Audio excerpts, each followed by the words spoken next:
Well, welcome everyone to Homecoming 2020. As you know, this was originally intended to be in the fall of 2020, and here we are in April of 2021, doing our first virtual homecoming ever. As I celebrate, and we celebrate here particular class achievements, the class of 1970 and the class of 1995, seems a little strange that we're doing it in 2021, but you all didn't get your due back in 2020, so we celebrate you all. And thank everyone, all of you who are participating with us today, watching online. Thank you. Normally, here I am in Carson, I am welcoming you, making eye contact. This is a little bit different as I'm talking to you on a screen, but I'm grateful that you're here nonetheless, and I'm excited to share with you where the Brook is and where we're going in our future. So again, I thank you for your attendance. So let me start by orienting us to the Brook as it stands today, and I'll do that numerically with some numbers that I hope will give you some insight into who we are and what we're up to and what it's like at the Brook. The first thing I'd tell you is we have 425 students, which is the highest enrollment according to our records of all time. Quite interesting during a COVID year, but nonetheless, here we are. Our students come from 19 different countries and 11 different states. This past year, we were able to raise $1.86 million in our annual fund, which is the highest total of all time. Again, pretty interesting in a COVID year. This year's graduating class, an accomplished class, no doubt, the class of 2021. College acceptances have come in. Normally I'm not able to share those with you in the fall, but here in April the college acceptances are pretty much all in. And as an example, 8 different students received admission into 5 different Ivies in the class of 2021. Many students getting into many good colleges all over. That's just a marker that we use to give you an indication in a competitive landscape how Stony Brook students are viewed. We have 9 former Brookers, I don't know if you knew this, who are in or have recently been in senior leadership at other schools. It's a picture of the kind of people that we have here at this school and what a preparatory place Stony Brook is, not only for students, but also for faculty and staff as they go on to lead other institutions. We're very grateful for that kind of sending status that we have as a school. And it is true, you really learn a lot here at Stony Brook during your time here. We have 175 students who are currently studying remotely. So as I mentioned, 425 students who are enrolled with us this year, but due to travel bans, COVID protocols, etc., people's comfort with the virus, we have 175 students who will dial in on any given day into our classes, watching us remotely. There have been 7 faculty and staff homes that have been purchased over the last 3 years. As we have experienced growth here at the Brook, we have needed to facilitate that growth with the hiring of new teachers and staff, and we have been able to purchase many homes that surround our property, and it is exciting to be able to announce that and say that we have really expanded our footprint. We want to add 2 new buildings to campus, and I'll be sharing that with you in a little more detail in just a little bit. And we have the number 100 in a couple of ways. The first is 100 countries, which is what our ambitions are for Gravitas Academy. So hold that thought. I'll be explaining that a little bit more in detail as well. And then of course 100 is for 100 years. As I mentioned earlier, we are now going to be celebrating next year our 100th year anniversary as a school. And so 100 is a very important number for us. We think about 100 years on Chapman Parkway here as we turn 100 we were founded in 1922, so we turn 100 in 2022, but the festivities will start in the fall and go throughout the year as we celebrate 100 years at the Brook. Well, it's been a time of tumult and upheaval in our world, in our country, and at our school. And so I thought it was very important for us to just go over the basics. Who is Stony Brook? What do we believe? What do we stand for? What is the heart of our school? The Bible talks about the heart as being the center of one's being. It's from where all the decisions are ultimately made, the loves that a person has. And it's important to understand what the heart of an institution is. And I want to try to share that with you now. So this is text heavy, but I think it is important. And I want to just outline a few things that will give you an indication of who we are and what we believe. So the Stony Brook School is a school, and it's an educational institution devoted to teaching the core academic subjects of math, science, history, English, Bible, world languages, all under the lordship of Jesus Christ. Different organizations have different callings and responsibilities. Ours is to educate young people to know Jesus Christ as Lord, to grow in knowledge and skill so that they might serve the world through their character and leadership. We believe that all truth belongs to God, whether general revelation found in nature or specific revelation found in the Scriptures. God has given us the privilege to search out and discover His truth, and we do so with gusto and humility. We believe that all human beings are created in God's image. And as Psalm 8 tells us, they are made a little lower than the angels, crowned with dignity and honor, and therefore worthy of esteem, respect, and love.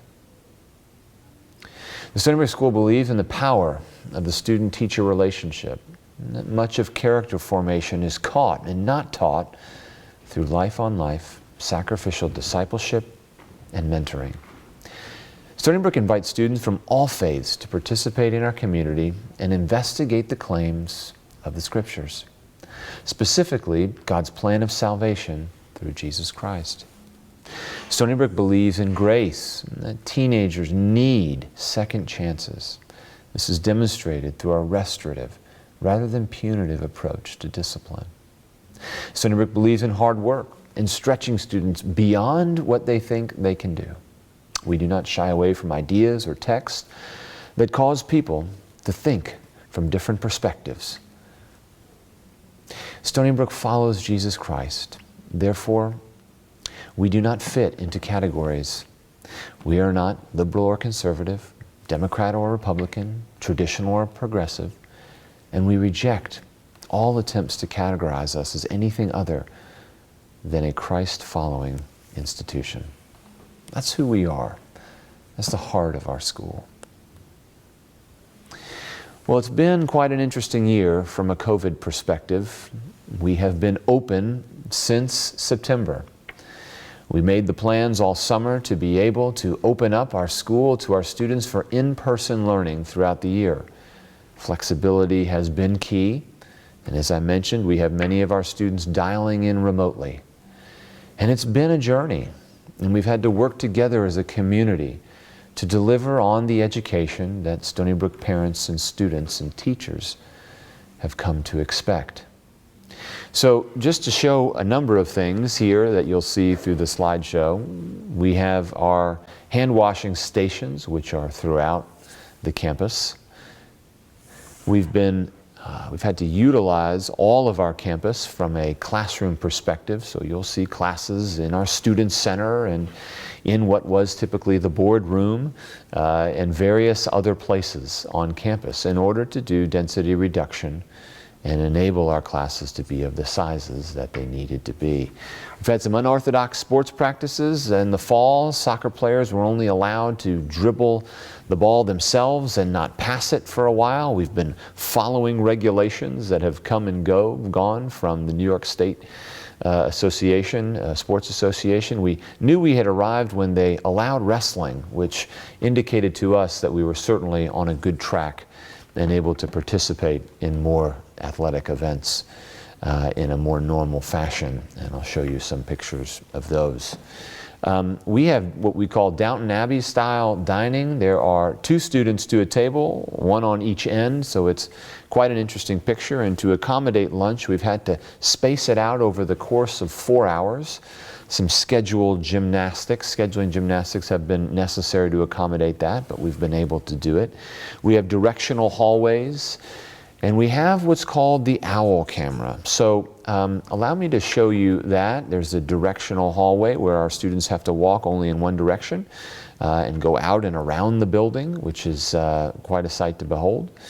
But here's the OWL camera, and the OWL camera is now central in all of our classrooms.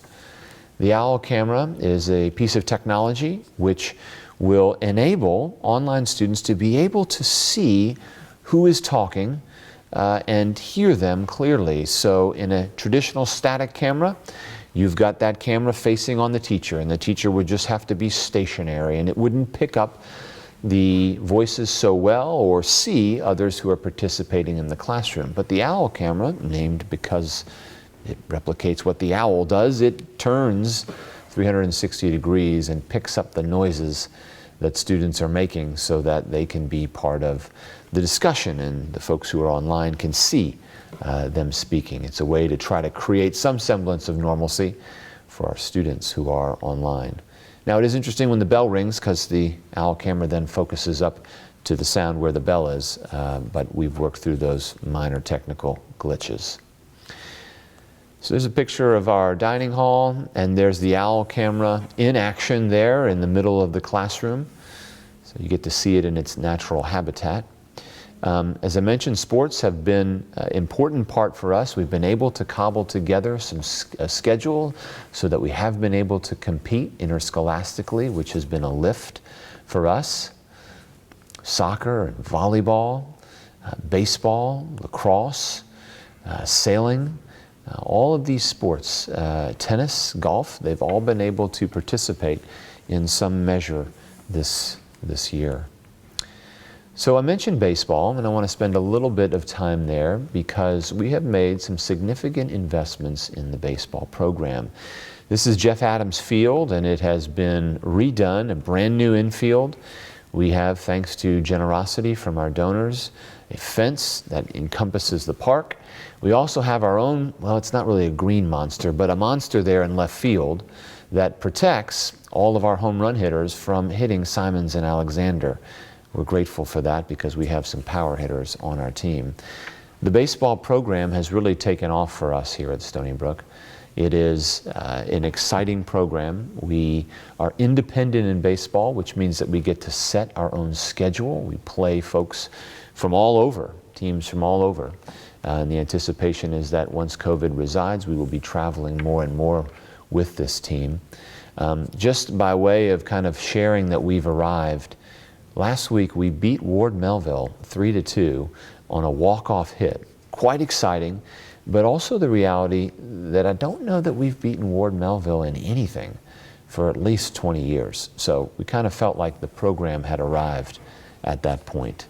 But we also believe that this is a gateway to continue to build our athletic program, to continue to recruit athletes who believe in what we're doing at Stony Brook, who are drawn to the academic program of the school, and really build a full spectrum athletic program, which we anticipate you will be able to see more and more in the months and years to come in all of our sports. So I want to talk to you a little bit now about the future and what it is that we're planning and thinking. And so I have two very exciting updates to provide for you on this front. The first speaks to our campus, and calling it the flagship campus, and you might say, well, of course it's the flagship campus, it's the only campus, but hang with me and I'll explain what I mean here in a moment. But in a nutshell, we will need to be investing significantly here on 1 Chapman Parkway. And we want to do that in 3 or 4 basic ways. So the first way is we want to build a new dorm. So Johnston Hall, you've probably heard me mention it now in many homecomings, It does have staying power and survivability, that's for sure. As we've discussed before, there are plans back to the 80s that say it's time to take Johnston Hall down. Well, I think we're finally there, and we are in the process of designing a new dorm that will take the place of Johnston. It will actually sit behind the chapel, above the tennis courts, and so creating a kind of a, well, 3 of the boys' dorms. The boys' dorms will be there together with a courtyard that will connect them all. But we will be building a new dorm and replacing Johnston. The next thing that we'll be doing will be building a STEM building. So the STEM building for us, as you may remember, in 2015, we built a STEM lab on the top floor of Gabeline. And it was our way of saying that STEM is going to be an important part of our future. It's going to be a source of innovation and creativity. And it's going to give students the opportunity to collaborate together on projects that really will surprise us all. And sure enough, that's exactly what's happened. In 2015, we started with 30 STEM students, and now we have over 200 students taking STEM courses with us. Our robotics team has had great success. They'll be competing for the Long Island Championship here in a few weeks. And so we really wanted to extend and expand our STEM program. So we need a building to do that because we are completely out of space. The evolution of robotics programs or projects are that they are larger and larger and take more time. And so storage and the ability to work on these projects at all hours, well, not all hours, but many hours, has become imperative for us. So the STEM building will house STEM, our STEM lab, but it will also be the house for our science labs, which currently are undersized. We'll move them out of Memorial and Gabeline into this new facility. Also, we'll put math classrooms and AP computer science classrooms. And we're really excited about what this is going to do because currently at 425 students, we are out of space. So in an effort to potentially grow the Brook in the future, we've needed to add more classroom space, which we will be doing through this building. And we're really excited about it. We continue to have our eyes on the land that once was ours that starts our campus. Currently there's a bank there. We think that'd be a great place for administrative facilities. And we also are talking about Carson and what it is that we need to do with Carson Auditorium to enable our thriving arts program to go farther and deeper. I'll show you just a rendering. These are renderings for sure. The STEM building was up before, and now this is the concept of the dorm. Again, please don't get married to these or hold us to them. These are simply conceptual drawings to demonstrate to you that we are quite serious about moving forward here, and you will be hearing more about this in concrete detail in the months to come because there's already a lot of work that's happening. There's a lot of work that's been done already, exciting work, encouraging work that we're almost ready to share with you, and we will be doing so very soon. So I want to move now off of the physical campus into the virtual campus. Gravitas Academy, which is a global extension of the Stony Brook School. Gravitas, if you remember your Latin, means seriousness or sobriety, as of conduct or speech. Marcus Aurelius described gravitas this way. He said, the cultivation of gravitas involves acting with sincerity and dignity, and that is said to be achieved by being temperate in manner and speech, as well as by carrying oneself with authority. Well, that's what we need in today's society. I'm sure you would agree. We need more temperate folks. We need people who are acting with sincerity and dignity. And we pray that Gravitas Academy will be that opportunity. So what is Gravitas Academy? It's an online school. We believe that more people need a Stony Brook education, and we want to get it out to them in the very best way that we can. COVID has taught us a lot about online learning, what constitutes good online learning, and where online learning falls short. So we've done a lot of research to craft this program and create it in such a way that we believe it will be successful and impactful as we export the values and principles and the teaching and the methodologies of the Stony Brook School into the online space. So let me share with you, just for a moment, the vision of Gravitas Academy. Gravitas will enable Stony Brook content and instruction worldwide. It will be character focused, and the content is a combination, think of high quality videos. And I don't know if you're familiar with Outliers or Masterclass. These are two online companies that do a really good job of creating high quality video presentations of teachers teaching on subjects. So there will be that aspect to it, as well as a whole bunch of asynchronous content as students work through the discipline or class that they are focusing on. It will all be mediated by Stony Brook teachers who will be hired globally. So the content production will happen here on this campus in our studio, and that will be done largely by current on-campus Stony Brook teachers. But we will hire teachers across the globe who will work with us to mediate this content and teach students in the online space.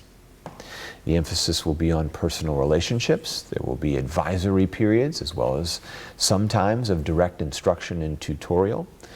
And that check-in time for students will be important, because we want to extend the promise of being known and loved as best we can into the online space. We believe that Gravitas Academy will spawn microsites globally and will give students an opportunity where there are areas of significant concentration of people taking Stony Brook courses to gather in a location. And so we think about smaller Stony Brooks popping up all over the country and the world, frankly. As I mentioned, we want to be in 100 countries. We're looking at a 10-year time frame horizon for that. But we want to get our program out to as many students as possible. We have a particular emphasis in this effort on those who do not have access to quality education. People who are trapped through no fault of their own into unjust systems of education, or simply lack a school that is suitable for their capabilities. And we've actually made significant progress on one potential microsite in this arena. So I want to tell you about the particular opportunity, which is very exciting to us, Gravitas Los Angeles. So Gravitas Los Angeles is a partnership between the Stony Brook School and the Rock Church, which is a multi-ethnic church in Compton, California. The pastor of this church, Peter Watts, has been seeking to start a school at his church for a while now. It's been a vision that he's had. We've been very grateful and excited to connect and partner with him to develop the concept of Gravitas Los Angeles. Gravitas Los Angeles will work in this way. The Stony Brook School will provide the online content for this school. What I talked to you about with Gravitas Academy will be accessible to these students. These students will be recruited from the local area. These students will be identified for their talents and abilities. They are currently trapped in unjust systems of education that prevent them from reaching their full potential. We'll start with a pilot group in 9th grade. Peter's group will provide the life-on-life mentorship and discipleship and extracurricular activities to round out a full school experience. But it will be, in many ways, a Stony Brook education with that kind of individualized attention and mentorship that we obviously can't provide in depth over the internet. But partnering with people who are like-minded will certainly enable us to accomplish that. So we're very excited about the school environment that will be created for these students and the doors that it will open for them and the opportunities that will be available. This project has a lot of legs to it. We've already received $50,000 of investment from Chris Tomlin. Maybe you know him from Christian music worship fame. His philanthropic arm is called Angel Armies. They've already invested $50,000 in this project. The RCA Church has also given a significant donation, and we're seeking an additional $150,000 in funding from the Global Orphan Fund. As we are partnering with different agencies to make this a reality, to provide Stony Brook education to those in need and to those who deserve it and will certainly rise as a result of it. So we're excited about this project, and there's more to come. And Los Angeles is not the only place. We envision microsites all over this world That is our vision as we seek to reach more and more people for the kingdom of Jesus Christ with the Stony Brook education, to provide for them the lift that they need. Well, I've shared a lot with you today, and certainly some ambitious projects. And I ask for your prayerful support of these projects as you think about us and what we're endeavoring to do. It is certainly a significant resource and human capital lift for us, but we're trusting God as we move forward, as we seek to make this world a better place. Well, as I close, I'm cognizant that homecoming is a word that means, well, you come home. In June, I wrote a letter to our community where I said that a chief priority of ours is to make sure that this place, the Stony Brook School, feels like home to all of its students. As we reflect back on 99 years of history, we recognize that it hasn't always felt that way for some. We've lamented that. We've thought a lot about that. And we've done a lot of work to remedy that. So I'm excited to be able to share with you and invite you to attend the session with Chris Burton and me. Chris Burton is our Director of Equity and Inclusion, about the tangible action steps that we have taken in order to make this place more of a home. In order to make this place what Martin Luther King described as the beloved community. People from all different backgrounds living together in mutuality, in respect, in love for one another. We have a picture of that in heaven, Revelation 7, where it says that people from every tribe, tongue, and people group will be represented in heaven, worshiping together before the throne of the Lamb. And this is our vision, this is our aspiration, this is what we endeavor to do with all of our heart, and all of our soul, and all of our mind. And we pray that you would join us and hear about these steps that have been taken to move us closer to this ideal. I thank you again for your time today and for listening to us, and appreciate your support of the Stony Brook School. Take care. God bless. Hello everyone. My name is Dan Hickey, class of 2004, and I'm the Director of Athletics here at the Stony Brook School. It is my pleasure to welcome you to the 25th induction ceremonies of the Stony Brook School Athletic Hall of Fame. Normally, we would be together in Carson Auditorium, celebrating the accomplishments of our distinguished classmates. But this is just one more thing that COVID-19 has changed for the time being. But if we're anything at Stony Brook, we are resilient, and we wanted to find a way to honor our worthy recipients despite not being able to gather together. Today, I have the honor of welcoming 2 new members into an exclusive club that represents the very best student athletes from the 99-year history of blue and white athletics. Our inductees were chosen by a panel of Stony Brook Hall of Famers who voted on a list of 11 nominees spanning 6 decades. Juanita Gonzalez and Jin Han Justin Song, both from the class of 2005, received the highest number of votes. I was very pleased with both selections because my time at Stony Brook overlapped with Juanita's and Justin's. I graduated just a year ahead of them and had a front row seat to many sensational performances during their time as Bears. Our first inductee is Juanita Gonzalez, who in her 6 years with the softball program became Long Island's undisputed strikeout queen. As a 7th grader, she struck out 34 batters, then nearly tripled that mark with 96 the following spring. As a freshman, she blew through the 100 strikeout barrier with 193 and tossed her first of 4 no-hitters, then struck out 232 batters as a sophomore while notching another no-no. In her junior season, she notched an astonishing 306 strikeouts, including 2 20 strikeout performances out of a possible 21 outs, and a 3rd no-hitter in leading the softball program to its first league championship.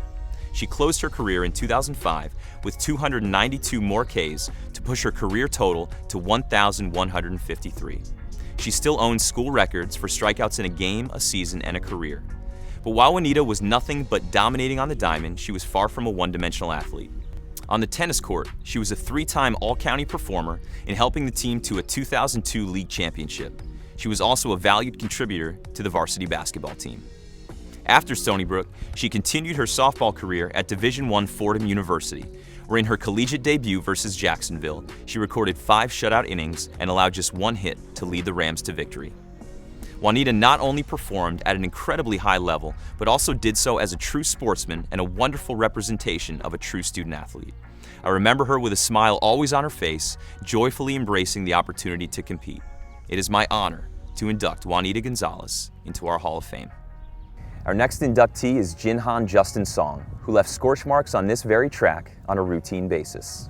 As a junior, Justin was the lead leg for the 4x400 meter relay team that earned Stony Brook's 8th Penn Relays Championship plaque. Additionally, he won the 100 meter dash county championship and earned all-state status at the New York State Championships.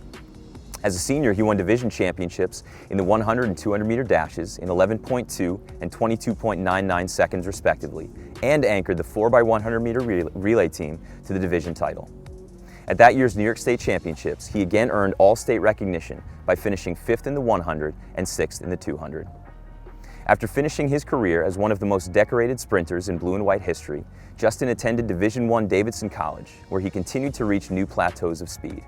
He capped a sensational 4-year run with the Wildcats with a place on nearly all of Davidson's sprinting leaderboards. He still has the 2 fastest 55-meter dashes in school history at 7.05 and 7.10 seconds, while also owning Davidson's 2nd fastest indoor 4, 3rd fastest outdoor 4, 3rd fastest indoor 2, and 8th fastest outdoor 1. He's also a member of the 2 fastest relays in school history. He closed his Wildcat career with a 5th place finish at the Southern Conference Championships in the 400 in 49.19 seconds.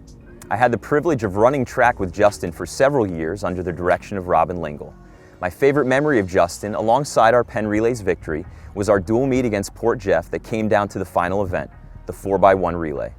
Both teams were tied, and the winner of the relay would take the win. Justin, our anchor, received the baton a few steps behind Port Jeff's top sprinter, but Justin turned on the afterburners and charged past him on the straightaway to secure the win against our crosstown rivals. Justin was a great teammate, a great competitor, one of the finest sprinters we've ever had in a long line of talented speedsters. It is my honor to induct my teammate into the Hall of Fame.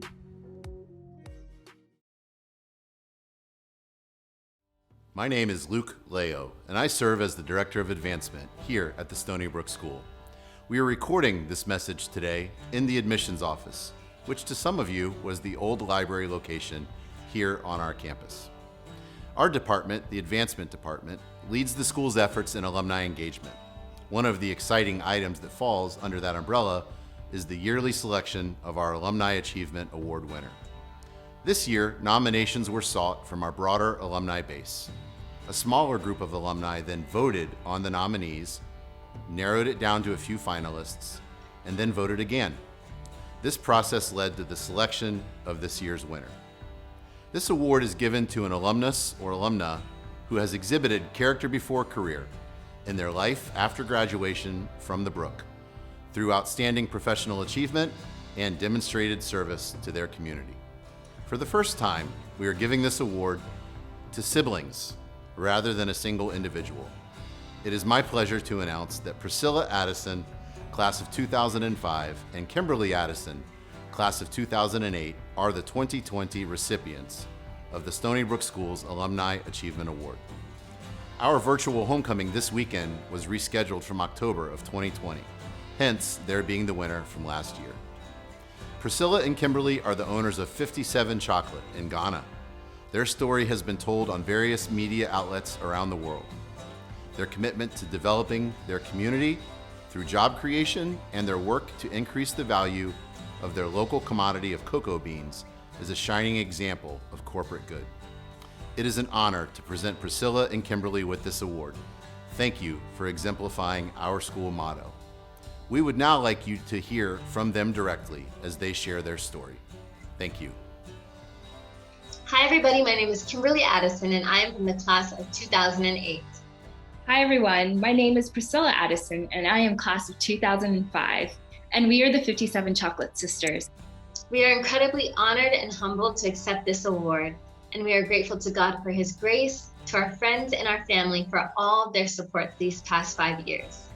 We really couldn't have done this without our hardworking team located in Accra, Ghana, who are working tirelessly to put Ghana on the map for chocolate. We thank you so much. Enjoy homecoming. Thanks. Bye. Bye.